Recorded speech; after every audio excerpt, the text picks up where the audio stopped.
But for the subjects which people want to talk about on a Friday night, I often invite people to send in suggestions, and tonight is following one suggestion. Somebody was reading some of the sutras of the Buddha. These are the early teachings of Buddhism, and I'm getting a bit confused on the place of like love and lust and desire and affection in Buddhism. And what actually is the place of love in the Dharma in Buddhism? Is love an attachment? Is love something beautiful? Is love going to get you into trouble? What is the place of love in Buddhism? And it's relevant because, as many of you know, I wasn't here last week. Sister Hasapanya was here. You see our nuns there starting to give talks, which is wonderful to see the development of our communities here. And I was away in a conference in Sri Lanka, and then a talk in Singapore, and then another sort of conference in Malaysia, in Malacca. But there was a 90th anniversary of a temple in Malacca, and they wanted to do something, instead of just doing rituals and ceremonies, to have like a group of international speakers. So as it was, I was free, so I accepted the invitation to go there. But one of the unexpected events which happened there was a lady who was, she'd heard me talk before, and she was getting married. And about 3 months ago she thought, wouldn't it be wonderful if I could get Ajahn Brahm to do my marriage blessing? But how can I get him to come all the way to Malacca? It's impossible. And even though that was her hope, she just went past the temple and she saw this big sign saying Ajahn Brahm is coming to Malacca on the very day that she'd arranged her marriage. So she was so delighted that she could actually get me for her marriage ceremony. And of course, I bless anything. So I was very happy to bless her marriage for her. And she's a model. She's got her own TV show in Malaysia, so she's quite a well-known personality there. And why is it that they want a spiritual person as being part of their marriage? What is important there? And of course, being as a monk, you always actually question, you investigate everything you do in life. Why is it that at that time when a person commits to another person, why is it they always want a spiritual part of the life? What is actually spiritual about that love? And this is what I'm going to talk about, and how you can make use of the understanding of the love which you feel at a marriage, which sometimes you lose later on in your relationship. How you can actually take that and use that and bring it to a higher level and understand the place of love in the spiritual life, and how you can take it to levels which you maybe not realize are actually possible, and to get sort of a beautiful and powerful and blissful type of love, which has got no one, no ownership, no person involved. But let's start at the very beginning, because one of the reasons why people think that Buddhism is against love is because at the very, very beginning, we have love starts with lust when you're very young, and sometimes it's very easy to confuse the love with the lust. And it's not as if the Buddhist monks are like a Puritans and say lust is no good, that you must all be celibate like we guys up on this platform up here. Monks are not Puritans. Buddhism is not puritanical, and it's very sort of celebratory of all the different aspects of life. I remember reading a definition of Puritanism just before I went overseas, and that is, the definition of Puritanism is the fear that somewhere someone is happy. Some religions are like that. As if you're happy, you must be making a sin or something, or you must be doing something wrong. And certainly I think you've seen this the way that the Buddhist monks and nuns have taught here. There's nothing like that at all. We're fun-loving monks and fun-loving nuns.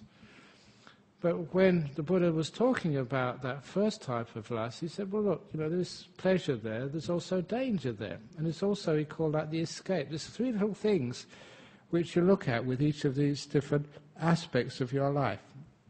The pleasure in the lust, but also the danger. And also knowing that there's like an escape, how to avoid those dangers. And of course you all know sort of the pleasures of lust, but the dangers also, and that's where you have sex or have a relationship outside of your commitment. So you have a partner in life, or maybe a temporary partner, but if you start playing around outside of that committed relationship, that causes a huge amount of pain and trouble for people. And even though that should be quite obvious, still that sometimes just the lust becomes so powerful that we forget the fact that it's going to hurt us. At the moment it's great fun, but later on it's going to cause all sorts of problems for our family, for our kids, and for everybody else who's involved in that relationship. Now, that's all very well to know the danger, but unless you know how to escape from that danger, in other words, the strategy, so you don't put yourself in that position, or so if you do find some lust, you can actually do something about it. One of the things which I said over in Malacca was the importance of honesty in a relationship. And I mean really important, to raise honesty to such a high level that you respect it above everything else, even infidelity. What I mean by that is if your partner comes up to you and says, darling, I'm really sorry, but I've had lust to somebody else, or I've even actually kissed them, or I've even had a sexual liaison with them. If they come up and own up and are honest to you, respect their honesty so much that you won't scold them or punish them. You give them what you might call amnesty, because they've been honest. Because the very fact they've come up to tell you what they've done means that they trust you, and they just really want to repair the hurt which they've done. They have the right intentions there. They were weak, they made a mistake. But their honesty is such, they want your help. That's why they told you. They want your help to try and make sure they never do that again, and they can put the relationship with the person they really love back on track. But what happens with most people? They're so afraid of being scolded. They're so afraid of what you will say to them. They're so afraid that, that basically that it will hurt the whole relationship. They never tell the truth. They hide it. That's one of the reasons why relationships fail.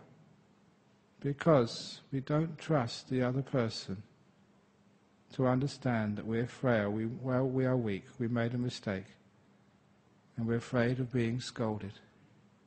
It takes a lot for you to do that, to respect honesty so much that you can allow the other person to say some really, really bad weaknesses, and you don't scold them. Because if you're scolding them, if you tell them off, if you get really upset, are they going to tell you the whole story in future? Obviously not. The same with parents and your children. Please, if your children are honest to you, they come up to you and say they've taken drugs or done something else, please don't shout at them. Don't scold them. Say, thank you so much. You've been honest with your mum, with your dad. I forgive you straight away. Now, how can we work together so that we can solve this problem so it never occurs again? If you don't have that sort of attitude, will your children tell you their problems? Or will they be scared to tell mummy and daddy about the mistakes in life, even their big mistakes? So honesty has to be so high in the values which we espouse that it takes precedence over everything else, and we want to encourage it so people in a relationship don't hide things. And that gives you an idea of what love truly means. It means, okay, you've got sort of lust sometimes, but there's a love which is higher than lust. That type of love is something which is more selfless, uncontrolling, which can accept the other person. But I've run ahead of myself for a bit. That lust, we need to be able to know the escape from lusts, so that if we don't put ourselves in a position to hurt the people we really love. And of course, each one of you, from time to time, you probably have done things wrong which you haven't told your partners about. It's not just man's problem, women's problems. We have equity in this Buddhist society, fairness for all. And so when those things happen, remember there is a danger there. And of course the escape is very easy. To see the priorities in life, what's really important to you. Do you really just want to have that fun in the moment and sacrifice the long-term happiness of a committed relationship? Do you want the same thing to happen to you? So first of all, see the danger. And it's just so easy to stop that. And one of the things is tell your partner straight away that that you're finding some lust with this person, that you find an attraction there. Tell them, and the other person, your partner, should respect your honesty. Okay, I'm glad you're telling me that. Now we can I know what you're doing, I know what the other partner is doing, I can actually help you make sure that doesn't go any further. Whatever it is, find a way out of those dangers in a relationship. But I should really go to the more interesting forms of love. And that is the sort of thing when it's not just lust. There you've been going out together for a long time, and you come to this moment where you really want to commit to each other. And usually in public, which is why we have these marriage ceremonies. And it's actually true that when you actually commit together in public, it means the relationship you have does go to another level. It means you are really sort of saying that, yeah, I am serious about this relationship. I'm committing. It's really important. The joke which I usually say about commitment, for those of you who forgot the book which I wrote a long time ago, or who haven't been to one of my marriage ceremonies recently, is the difference between involvement and commitment is the same as the difference between bacon and eggs. Think about it. Involvement, commitment, bacon and eggs. Because in bacon and eggs, the pig is committed, the chicken is only involved. Do you get it? When the first time I told that joke, it was on a radio show in Singapore. And the fellow who was doing the show got it straight away, and he actually fell on the floor laughing. And I know enough about radio that you have to keep speaking. If you're not speaking for more than, I forget what the rule is, 15 seconds, the radio show gets fined. So he was actually pointing to me to the microphone, say something, because he was paralytic for about 30, 40 seconds. Because it's true, the chicken only gives an egg, but the pig gives its whole life. Actually that story, my book, Opening the Door of Your Heart, has been translated into many languages, and it's been translated into Hebrew, but that story had to be taken out. Pigs. It's really crazy, isn't it? Anyway, that type of commitment puts it on a different level. And what that's actually really saying, that commitment, because it's long-term, it's also getting very close to what we call unconditional love. I'm not putting a time limit on this. I'm saying to this partner that I know that you're not going to be perfect, but nevertheless, I'm committing to you. And that's actually one of the reasons why I always find that type of love, when it's expressed, especially at that marriage ceremony, is something which is spiritual, far different than lust. This is actually a selfless opening the door of your heart to another person and saying that, look, I am going to love you unconditionally, no matter who you are. But a lot of the time, at these ceremonies, especially modern marriage ceremonies, that people make their vows to one another. And you make up your own vows these days. And it's very interesting to listen to the vows these two people make together. This wedding I did in Malacca, they wrote to me about who should say the vow first, the boy or the girl. It's an interesting question, isn't it? My answer was, well, it was the boy who proposed, it was his idea, so he should make the vow first. And that gives the girl a chance to change her vow once she's heard his. It gives them an advantage. But what the vows are usually these days is people actually saying what they really respect in the other person. What they're actually doing is actually they're looking at another person and deliberately seeing their beautiful qualities, praising them, and bringing them out. This is what I like about you. This is why I'm choosing you. And I notice that in the life which we live, too often that we look at other people with the opposite type of mind. Not a mind which looks at their beautiful qualities, but a one which always finds fault with people. We are a very critical society. And that's why it's so rare to see someone who in public tells us what a beautiful person we are. It's really strange and weird. The other time, when people publicly say what a beautiful person you are, apart from your wedding, is your funeral service.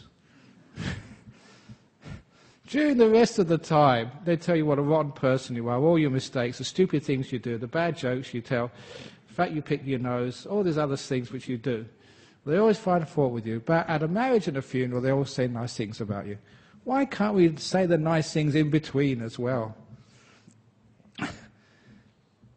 But at least that gives it a sense of the spiritual there, because we're not having a fault-finding mind, we're having a mind which will appreciate and find gratitude and find beauty in things. And that is such an important part of a spiritual life. In your world, you're like managers, so you have to find fault to fix up those faults, to mend it. You're an electrician who fixes up the faults, a plumber who fixes the leaks, a manager who makes sure, the things in the contract which aren't working get fixed up. We spend so much time fixing up the faults in this world, cleaning the dishes, fixing the gutters, tidying up the rooms. We're such fault finders and fixers that sometimes that's what we do when we have a relationship. You fix up your partner. You find the faults and try and plug them. And of course, that is the problem with relationships. At a marriage, that's not there. At a funeral, that's not there, which is one of the reasons why it's a much purer type of love. And it's also a time for selflessness, which is one of the most important parts of love. I already mentioned that love is like seeing the good in somebody. And also, the other one is actually the bit of selflessness. Many of you have heard me say this before, but it's an important part of a relationship, but not just a relationship with your partner, a relationship with yourself, a relationship with your body, a relationship with life as well. And that's why at those marriages which I do very often, the same which I did last week in Malaysia, I look at both people and say, from now on you should not think of yourself. And they always say, yeah. I'm married now, I'm not thinking, and look at each other. And then when they're looking at each other, I say, you shouldn't think of your partner either. And that's when it gets interesting, because that gets them confused. Because there's another way, and that's the problem in relationships. When you think of yourself, you're selfish. When you think of the other, you sacrifice. You burn out. There's nothing left in the relationship for you after a while. It's all about the other person. And many of you may have been in relationships like that. That's not love. So instead you say, from now on you should never think of yourself, you should never think of your partner, you should only think of us. That's a totally different perception in a relationship. It's not about me, it's not about her or him, it's about us. And that's such a beautiful attitude, not just for a relationship, but for life as well. I just mentioned earlier when you were doing your meditation, to make sure that, that your mindfulness, your kindness and your breath all walk together hand in hand. It's about us. It's about the relationship we have with these things. And if it is you are in control of something, if you think that you are the mistress and your breath is your slave, you'll never ever get anywhere in your meditation. In the same way, if you think that you are the master and my wife is my chattel, under my control, then things go terribly, terribly wrong. And I don't know how many times I remember in my youth, you used to have all these love songs. One day, baby, you will be mine. And even then I realised there's something really wrong there. Number one, she's not a baby anymore. 25 years old, for goodness sake. But number two, what do you mean being mine? Because too often the relationships when you own somebody, what type of sharing is that? Because that is a red light in Buddhism, ownership. The whole purpose of the spiritual path is to realize, not actually to let go because you're trying to be a goody-goody, but to when you realize you don't own anything anyway, that's what happens. You let go of things because this body isn't mine, this partner isn't mine, my clothes aren't mine, nothing is yours. What is yours? What do you think you own anyway? So when you own things, you tend to control them. Just if you think you own your breath, you'll control your breath, you'll never get peaceful in meditation. So if you think you own your children, you will control them. And you kids who've had a parent or mother, father, who think they own you, and they're always controlling you, and it's my son, my daughter, that's a big problem. It's not your son, not your daughter. These are people who come into your life with history.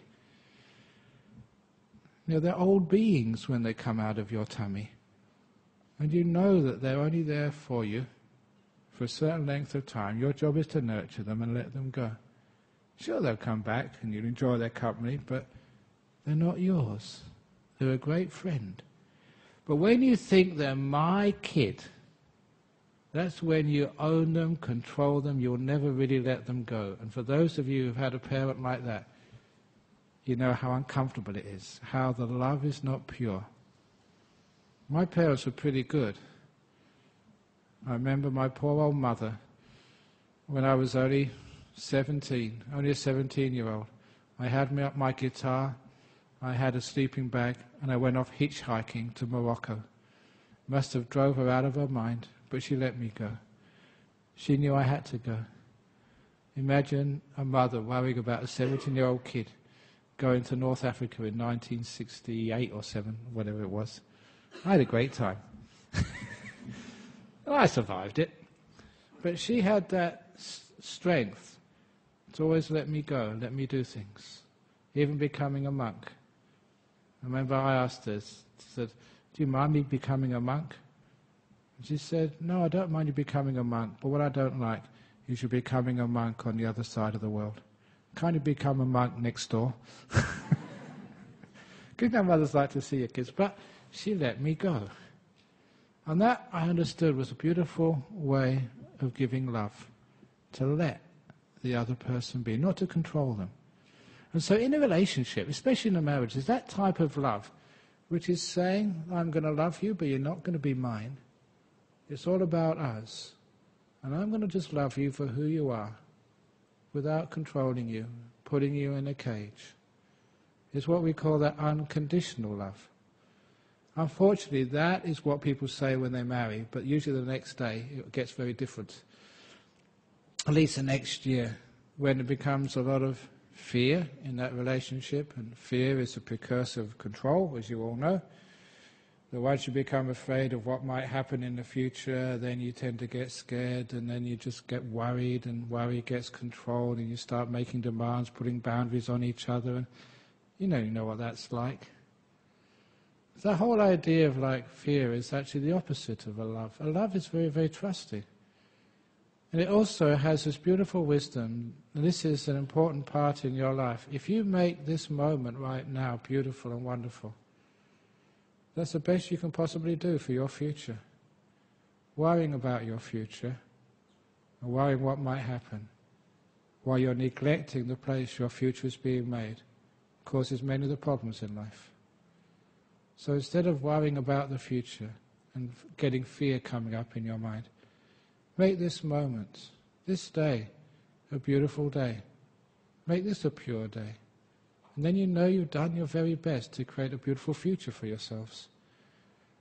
So never sacrifice this moment for something in the future, because then you really are sacrificing the future. This moment is important. The time you have together is really important. If you get this moment right now, today, beautiful, correct, and pure, of course your future is going to be wonderful. Look, just in my life as a monk, I've renounced so much. You just don't, I don't have security at all. I don't have superannuation. I don't have money put aside for my old age. I don't have a place to go. I've got a little cave in my monastery down at Serpentine. It's not even my monastery. If I misbehave or people don't like me, the Buddhist Society can actually kick me out. I could be homeless.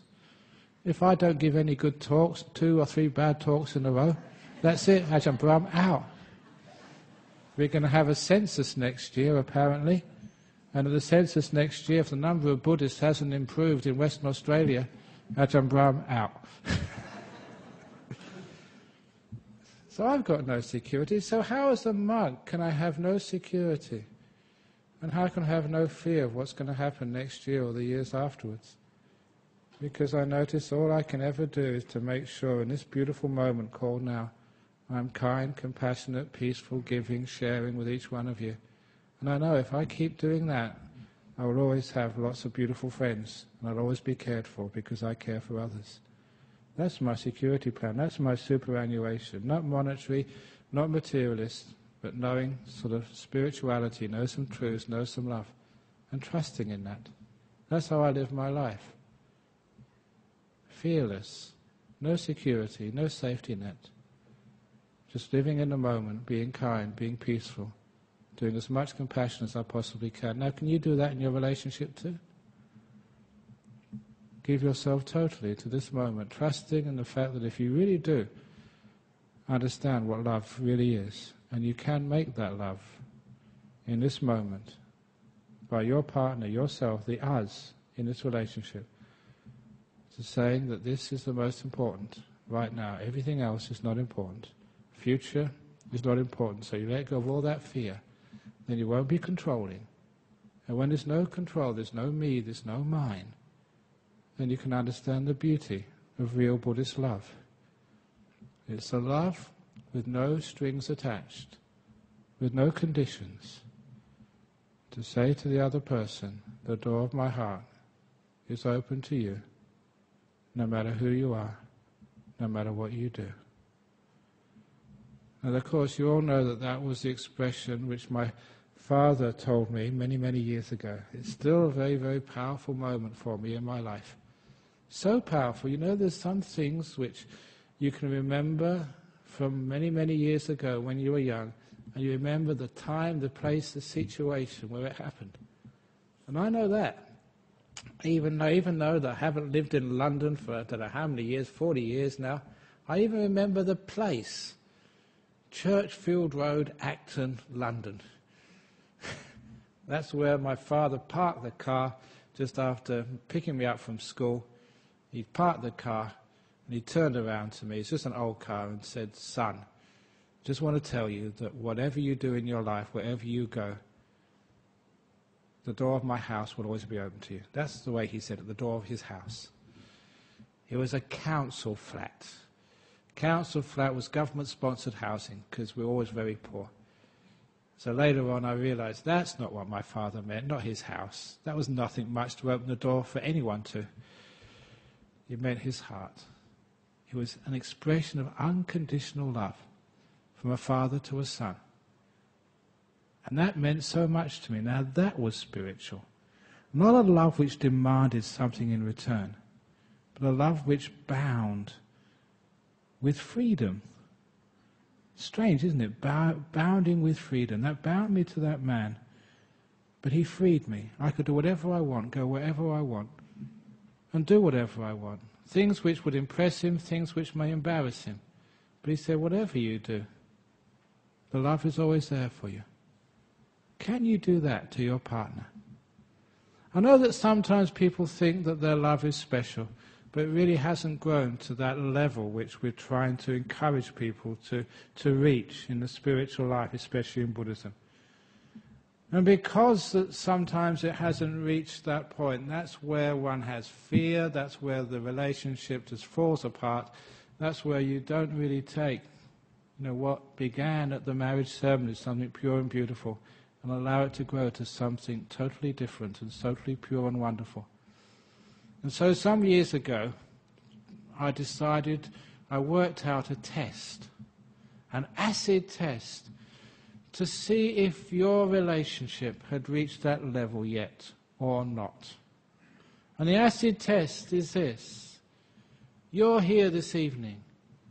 Suppose your partner is not here this evening, but they're at home. And suppose that when you get home, you find there's a note on your door. And the note says this: darling, while you were at the Buddhist Society listening to the talk, I've gone off to Brahm with your best friend for a dirty weekend. How would you feel? Would you feel upset? Or would you feel, oh, how wonderful that is, that my partner is having such a wonderful time with my best friend. The door of my heart is so open to you. Is that how you would react? Or would you think, that unfaithful dog, that's... I can't say much more. I know I've got into trouble before using expletives. How would you react? Why is it you react with anger, with a sense of being humiliated? Why do you do that? It's interesting. It's because it's not the real love. It's the love which tends to own that person, demanding something back in return for what you give them. It's not the pure spiritual love. That pure spiritual love, if it was that, the door of my heart's so open to you. Whatever you do, I'll always love you and care for you. You find that person would never go to Brahm with your best friend. Why would they? Because that love which you're giving them is something very special and very rare in this world. An unconditional acceptance and love. And that's actually why, for those people with relationships, that's why I want you to try and bring your relationships up to that level. When my father told that to me, I never sort of wanted to do anything to harm that man at all. When somebody loves you that much and gives you so much trust, the reaction usually is, I value that so highly, I'm never going to destroy that. That's something so precious, I'm going to hold that in the safest place in my heart. Someone gives so much trust, I'm going to live up to it, never exploit it. There's something about spirituality we call respect. It's something which you don't demand, but which happens quite naturally. When you see something very beautiful and wonderful, you respect it. It's just a natural response of the human heart to something sublime. And that type of love is sublime, and you do respect it. So if you can rouse yourself to say that to your partner, they will never exploit it, because it was always be respected and lived up to. What a beautiful relationship that will be. It's unconditioned, undemanding, uncontrolling. It's a letting go. And this is actually where we understand that this thing called letting go, which you hear every week if you come to this center, which is central to religions like Buddhism, which is the heart of spirituality, is another way of saying no control or just love. The door of my heart is open to a person. And of course, that relationship, that love, once you practice that on your partner, that's what the partners are there for, to practice what love is, to grow in that love, not just so you can give that to somebody else, so they can give it to you back. Because you know, if ever you receive that degree of trust, that degree of absolute confidence that encourages you to do the same to yourself. That's actually why it's so beautiful to be with somebody who we know is never going to put us down, never going to be critical to us, never going to actually demand us, never control us. Someone who's actually going to love us and accept us with all our faults. As a monk, I've never been married, but I've met many people who have given me that unconditional love, not just my father, but just some of these great spiritual people which I've met. And the one which always stands out, I mentioned him in this talk overseas recently, was a monk called Ajahn Tate, who actually visited Perth before I came here, maybe some 30 years ago. And I went to see him in his monastery in northeast Thailand, which was on the banks of the Mekong River. And this little old monk in this huge building which was built for him by the King of Thailand. And of course, his reputation as one of the great monks in Thailand was so powerful, I was scared. What I was scared of is this monk would read my mind. And I was only a young monk. My mind wasn't ready to be read yet. And I was actually quite scared of getting into the presence of this monk in case he had a look and told the other monks what I was about and what I was thinking. But as soon as you went into the presence of a monk like this, you felt totally accepted. It was as if that monk was saying to you, look, the door of my heart's totally open to you. I will never criticize you or put you down. I will accept you and love you for who you are, stupid as you are, Brahmavamso. Because I was stupid. You know, there's a wonderful feeling to be with someone who you felt so absolutely safe with, who you know you were loved. And this was a person I'd never met before. And my reaction to that is I didn't want to leave. I just wanted to stay there, sitting there for the rest of my life. And that was my reaction. I always remember that moment. It's a beautiful moment. I was with a great monk who gave me unconditional acceptance. Isn't that nice? Isn't that rare? But it wasn't just, getting it from somebody else. Because the next level of that love, that spiritual love, is giving it to yourself. You learn it from other people. They give you love. And so think, if they can give me that type of love, why can't I give it to myself? And that takes a huge leap. One of the reasons why it's a huge leap, because you think, my goodness, if I give myself unconditional love and acceptance, I'll get really worse. I'm already bad enough as it is. If I don't keep control of myself, I'm going to be really a pain in the backside for other people. But again, it doesn't work like that. If you give yourself that beautiful unconditional love, whatever I've done in the past, whatever I'm doing now, all the stupid, bad, nasty, naughty, wrong things which I've done, never mind. Come in. It's a beautiful moment which you feel when you look at yourself with all of your faults and all of your mistakes, all the silly, terrible things which you've done in your life. And instead of putting that part of you outside, you say, come in. And that's why I love that simile, the way you put it, opening the door of your heart.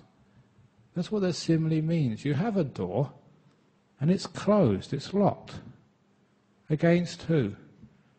Against part of yourself, the part you're ashamed of, the part you're embarrassed about, the part which you don't like, which you hide. Your shadow is sometimes called. Now what you do, you imagine, because you've received love from another person, because they've trusted you, they've accepted you for who you are, that gives you that encouragement to open that door to your own heart and say, come in. All the rotten, terrible things you've done, that part comes in as well. So your door is totally open to yourself. You don't have to be perfect to open that door. If you did, no one will ever become enlightened. If you needed to be perfect, you'll never find any love in this world. So you love because you're imperfect. And then you open the door of your heart and you come in. And you feel this great sense of peace and happiness and unity and oneness. You don't have to struggle so hard to change yourself. The person who loves you, they love you for who you are. They don't want to change you if it's a beautiful relationship, so why the heck do you want to change yourself? So love yourself for who you are. Totally, absolutely, 100%, with all the faults. And then again, this beautiful thing happens. It's not a blank check to do whatever you want from now on. When you give that love to somebody else, they don't see it as a blank check to misbehave. When my father said that to me, I never thought I was now free to do whatever I liked. My father would always pick up the pieces and just look after the problems and fix things up for me. I became a much better person for that. So if you do that to yourself, you say, I forgive me, I love me, whatever I've done in the past, the door of my heart's totally open to me. Then you become at peace with yourself. And this great war which you've been fighting ever since you could remember is now over. The same way you appreciate other people who really love you for who you are. Look like, your mother. That's what the Buddha used to say, like a mother loves her only child. But no, actually, this afternoon, because I was at a funeral service for somebody, actually there's a better simile than the mother's love for her child. And that's the grandmother's love for her children. Because we were just talking at the funeral service. People give these eulogies, and they're great eulogies, because they say all these wonderful stories about their grandma. And that was actually, for those of you who have been coming here a long time, that was Mrs. De Silva. She passed away earlier this week, and a funeral service was done this afternoon. She's been coming to this Buddhist Society since we were in North Perth. She's one of the founding members of this Buddhist Society, so she passed away, and her grandchildren were giving the eulogies, saying whenever they came around, she'd always cook their favourite food. Even when they came home with their mates at 12:15 at night time, she would get up and cook them something. When they came around, she'd always give them $20, even when they were 30 years old and working. That's what they said. That's actually beautiful. That's a grandmother's love for their children. Doesn't matter how old they are. They love you to bits no matter what you do. And forget about whether it's the right time to get some food. They're going to feed you. My old granny, I loved her to bits also. I could go round to her house any time and she'd make me some chips in the afternoon. 3, 4 o'clock in the afternoon. That used to drive my mother mad. She said, you shouldn't feed him. He's having dinner later on. I said, no, if my grandson wants chips, he gets chips. I loved my grandma. And she loved me, and isn't that something beautiful there? It's unconditional love, not about, it's bad for your health or you shouldn't eat because you're going to have... Oh, come on. Real love is unconditional. And this is saying, well, that's what you do to yourself sometimes. Little me, the door of my heart's totally open. So just like a grandmother loves her children, that's how you love yourself. Spoil yourself rotten. There's something that's just beautiful there. It's not uncritical, the way you regard yourself. And I know whenever I felt that, there's something very beautiful and spiritual. And I've noticed that. Try to understand what its heart is and to translate that into your relationships with other people and your relationships especially with yourself and your relationships with life as well. It's not just saying to yourself, the door of my heart's open to me. It's saying, life. Life, the door of my heart's totally open to you. No matter what you are, no matter what you do. The disappointments and tragedies of your life. The divorces and the separations. The wonderful moments of happiness and bliss. And everything in between. The sicknesses, the times when you're just knocked out with a flu or you got cancer. Whatever else it is, to be able to say to all of that, the door of my heart is open to life. What a powerful thing that is. I know people say they love life. They don't love life, they just love the nice part. And the other part they try and get rid of or try and change. Imagine you say to yourself, the whole of life, I love you all. The difficulties, the blissful parts, the other parts, because you're stuck. This is life. You've got 2 choices. You know what they say, like it or lump it? That was a choice we had at school dinners when I was young. Like it or lump it. And there you go. You've got a choice. What are you going to do? You're going to love life or you're going to hate life and get depressed, angry and bitter. And the thing is, when you love life, it's not as if that life gets worse because you don't fight it. When you love life, life gets much better. The cancers, They go. Why do they go? Because everybody knows that the cancers, these are things which come from depression, negativity, and we give so much negativity to ourselves and to life, we create the problems. Imagine if you had a beautiful sense of loving life. I don't think you'd get many cancers. You wouldn't get many diseases either. Certainly you wouldn't need actually to go to a beautician. Or your beautician. The only reason why your face wears out is because you get angry so often. If you smile much more relaxed and peaceful, you wouldn't need Botox. They would go out of business. So when you love life, then life loves you. Which means you don't get so many problems in this life. So it becomes like a win-win situation. So when you start to learning how to love life, it means in Buddhism, it becomes the end of craving. The end of fighting this world. You're making peace with life instead of always trying to change the damn thing. Now, many of you sometimes think, Ajahn Brahma just talks about life. Yeah, it's very interesting, but what's this got to do with Buddhism? It's got everything to do with Buddhism. 4 noble truths. Suffering comes from craving, from wanting. And I just told you the end of craving. Make peace with this life. Make peace with yourself. And you can try that. Try that out when you just sit down meditating. I actually mentioned that on purpose during the meditation. Open the door of your heart to this moment. To the love, your sleepiness. What's wrong with falling asleep when you meditate?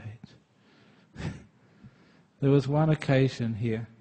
I remember just over in the corner over there was one woman who came here during the meditation. She stretched her legs, leant back, she laid on the floor, feet pointing towards the Buddha, fell asleep and started snoring. And somebody woke her up. And I told that person off who woke her up. Never do that again. That woman, she told afterwards, she was a victim of domestic abuse. She was getting help from her partner. And she came here, she hadn't slept for days. She came in here and she felt safe. That's all, just safe. Here was a place of kind people. And because she felt safe, she just fell asleep for the first time in days. Because we gave her that opportunity. And that's why I say, please don't wake them up. They're having a sleep. Aren't we supposed to be kind, compassionate? I know it's against the Thai custom to point your feet at the Buddha, but people have, they pointed their feet at the Buddha many times. I've never seen the Buddha complain. Compassion and kindness, please. And so, we try and have a Buddhist community, a Buddhist society which works on compassion and kindness. Yeah, rules are important. You don't point your feet at the Buddha just because you're trying to sort of make a point and being negative. But look, be kind, be compassionate. Open the door of your heart to everybody. Because that's the name of the game. And if you can do that while you are meditating, open the door of your heart to whatever's happening right now. You stop fighting. You stop trying to control your poor mind. I've often said to people, when you try to meditate, why do people have so much difficulty just making their mind peaceful? Because you keep fighting. You're not kind at all. You're fighters, you're warriors. You make war with yourself. And that's not the way to meditate. That's not the way to live a life. That's not the way to be a Buddhist. So try next time you sit down in this place or sit down at home. Say to your mind, the door of my heart is totally open to you no matter what you do. You can just run about, you can be sleepy, whatever happens. I will always love you. I'm going to finish this talk with a story. I told this story at the last retreat because I remembered it was a story I hadn't told for years. It's a very beautiful story of Nandi Visala the ox. This comes from one of the Buddhist Jataka tales. There's lots of stories which the Buddha told centuries ago. Some of them are quite boring, but some of them are just have a beautiful meaning behind them. And this was one of my favourite stories in that collection, Nandi Visala the ox. There was a very, very poor farmer. This was set in India, so it's all about farmers. There was a very, very poor farmer. He had an ox called Nandi Visala, and he worked so hard trying to make ends meet. But being a farmer, sometimes the rain never came, sometimes that the seed wasn't good enough, and more often than not, when he did have a good harvest, the local merchant in the village just ripped him off. That's what the merchants were in those days, looking after their own profits and just exploiting the people who actually supplied the goods, the poor farmers. So just after another sort of very difficult year, the farmer was quite depressed. It's just so hard, just working his back off, trying to make ends meet for his family. So he was sitting under a tree becoming depressed, and he felt a wet nose on his face, and it was his ox. And his ox said, "Master, I can help you." "What? An ox can speak?" In those days, oxes could speak, just like in Walt Disney. So the ox, "Yeah, I can speak. Now look, I've been serving you for such a long time, pulling the plough for you, and I'm getting tired too. And I don't want to spend the rest of my life, pulling the plough to make ends meet. I want to sort of retire too, and I've got a plan. And the plan is this, I'm a very, very strong ox. And what I want you to do is that merchant who's been ripping you off for years, I want you to go to that merchant and bet him $10,000. $10,000 that your ox, that's me, Nandi Visala, can pull 100 ox carts, all tied together and all full of stones, rocks." And the farmer said, "Look, you can't do that." He said, "Yes, I can. And I'm very, very strong. I know what I can do. Now you go and bet $10,000. And the farmer said, "But I haven't got $10,000. You don't need $10,000. You're going to win it."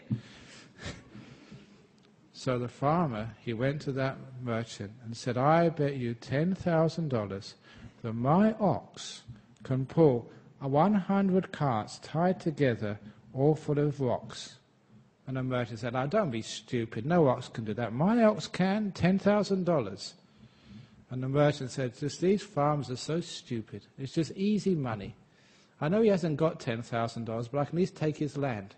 And that's worth quite a bit." So he said, "Okay, deal." And because they needed 100 carts, they had to borrow carts from everybody in the village. So everybody was out watching to see whether this ox could be so strong as to pull 100 carts full of stones. And once they tied all those carts together and they loaded them full of stones and rocks, they tied the big ox to the front cart, and the farmer went up there and said, "Right, pull those carts." And the ox didn't move. "Come on, you stupid ox, pull those carts." And the ox was stationary. He got up a stick and he hit that ox. "Come on, pull those carts. I'm going to lose everything." And the ox couldn't do it. Everybody started to laugh. The farmer started to cry. No one could pull such a heavy weight. So the farmer was devastated, totally destroyed, lost everything. He sat under the tree and started to weep. A few minutes later, he felt the wet nose in his face. "Why are you crying?" said Nandi Visala the ox. "Because of you. You said you could pull 100 carts and you can't." "Oh, yes, I can." "No, you can't." "I can." "Then why didn't you?" "Because, Master, you shouted at me. And then you called me stupid. And then you hit me. That's no way to treat a friend." Doesn't matter, said the ox, I've got a plan. You go back to that merchant and you bet him $20,000 that I, Nandi Visala, can pull those carts, but this time treat me kindly. And the farmer was smart enough to understand. So he went back to that merchant and said, I'll bet you 20,000. And the merchant said, that's a very stupid farmer. Okay, the carts are still there, 20,000, done. And they tied the ox to the first carts. And everybody was out watching this stupid farmer. And then this time he said, dear ox, kind ox, if it's not too much trouble for you, would you mind just trying to pull those little carts a little bit? But if it's too much, don't bother. And then that ox strained every muscle. His eyes were like bulging out. He pulled and he struggled. You know what happened? Nothing. It was too heavy. No ox could pull that much. So the farmer said, oh, look, don't worry about it. Just stop it. And then the ox tried even harder. He pulled and he struggled until the sweat was coming out. And you know what happened? Nothing. And the farmer said, look, stop it, you're going to kill yourself. It doesn't matter if we're destitute and poor. We've got each other and we love each other. It's like, ox, leave it alone. Don't try to. I don't want to hurt you. And because the farmer loved that ox so much, that ox pulled every muscle, not just in his body, but also in his heart. And he pulled like no other ox has ever pulled, because of the love his master showed him. You know what happened? Creak went the first axle. And once the first axle moves, once it gets started, once the friction lessens, then all the other carts started to move. Until, in a very short time, the last cart stood where the first cart had once stood. The man won his bet. He had $10,000, which was enough for him and the ox to retire and live happily ever after. And I thought that was a beautiful story when I first read it, because that's actually the power of such love, and it's very beautiful. So look, if you want your husband to take you shopping tomorrow, don't shout at him. Don't call him stupid. Don't pick up a stick. Say, dear husband, if it's not too much trouble for you, I know I've asked you very many things in this life, but would you mind, I really don't want to sort of give you too much trouble, would you mind taking me to the shopping tomorrow? Now that's Buddhism, that's love, that's kindness. And it's powerful, it does actually work. But don't do it that way, you do it in your own way, but you know what I mean. And there's something very beautiful about that. So you tell yourself, when you meditate next, dear mind, kind mind, if you wouldn't mind too much, would you just look at the breath a little bit and be a bit peaceful? But it doesn't matter if you don't want to do that, if you're too tired, if you want to sort of think about all sorts of stupid things like you normally do, that's fine. You try that, and your mind will get very, very peaceful. Why? Because your mind and you, if you don't love each other, your mind will run away. When it sees you coming, you will think, oh my God, here she comes again. What does she want me to do this time? And run away and hide. But if you love your mind, and you love your body, and you love your life, with your friends with life, friends with your body, friends with your mind, of course, you'll always hang out with each other. So all that restlessness, all that wandering mind, always comes because your mind is afraid of you and wants to run away. If you can only love your mind, it will stay with you. And that's how you get very peaceful and very still and very deep. And you get to some point, this last point about love, when the mind gets really still and very peaceful, that's when you get the beautiful loves. You heard like people who sometimes have these out-of-body experiences, and they go through this beautiful light, and they feel incredible love and peace and stillness. These are the ecstatic loves. Those are called the jhanas. It's usually, they call it ecstasy or bliss. But many people who experience those states, they describe that bliss, that ecstasy, that oneness as love. Pure love. This is one of the highest forms of that love. And you experience that as you develop the very deep meditations. Why do they call that love? Because it's one with everything. Not separated, not controlling, totally at peace with things, selfless. That same thing which you can feel, maybe not in its purest form, but as a seed, a spark, when you have, say, your marriage. Now that reaches its perfection in those deep meditations called the jhanas. Totally at peace with the whole world, at one singleness of mind, of thought, no separation between you and anybody, merged, not them, not me, totally us. That's why people describe it as the purest of loves, oneness, with no separation between you and life. So that's why I encourage people to take this practice of love, not just to a mundane level, but take it deeper and higher to places where you think are impossible to reach. But you get there. And that's called the spiritual love, the ecstatic love. And that's there for you to actually to experience in this very life. And then you understand what love is.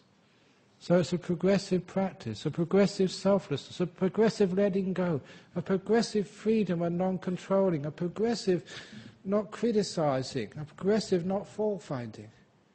You do that further and further, deeper and deeper. Not only does it make your life more healthy, more happy, and all the relationships which you will have anyway become far more stable, fulfilling, and especially the relationship you have with yourself becomes this beautiful relationship where you do open the door of your heart to yourself. You do grow. You do go more peaceful. The meditation becomes easier.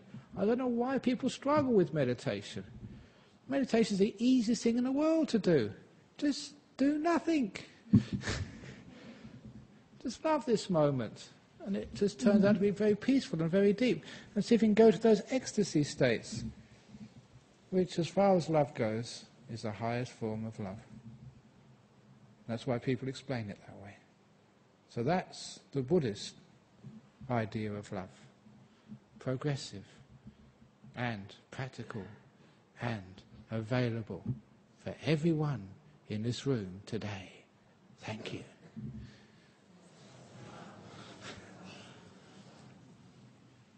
Okay, any comments about the different types of love in Buddhism? Answering a question which somebody said to me to talk about.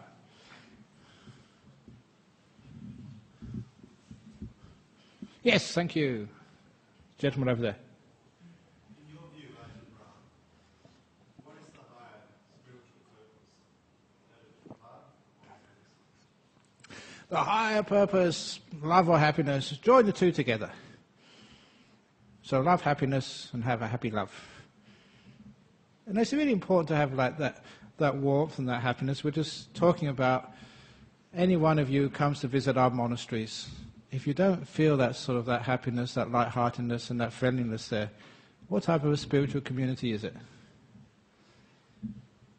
And so actually you can usually tell a monastery, a community, just by the sort of the sense of lightheartedness, the lightness, the happiness, and just the sense of sort of easygoing love which you feel. So if you go into a place and it's really austere and people are shouting at you, sit up, don't ask stupid questions, do it this way, put your shoes in the right way, don't point your feet at the Buddha, blah, blah, blah. That type of controlling and fear, there's something terribly missing. That's why there's sometimes that's why some religions really don't cut it. Do you ever see sort of the Pope laugh? Do you ever, see sort of, the priests sort of crack jokes? Some of them do, and they're the ones who have, lots of people coming to see them. So what's the point of spirituality if it doesn't make you happy and doesn't espouse happiness? If you have a loving relationship, aren't you happy? So the two go together. Next question. No, going, gone.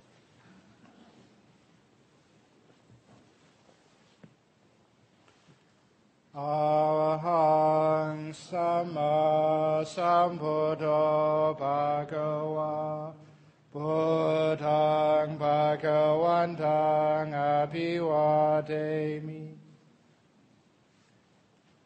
Sawakato Bhagavata Dhammo Dhammang Namasami Supatipano Bhagavato Sawaka Sangho Sanghang Namami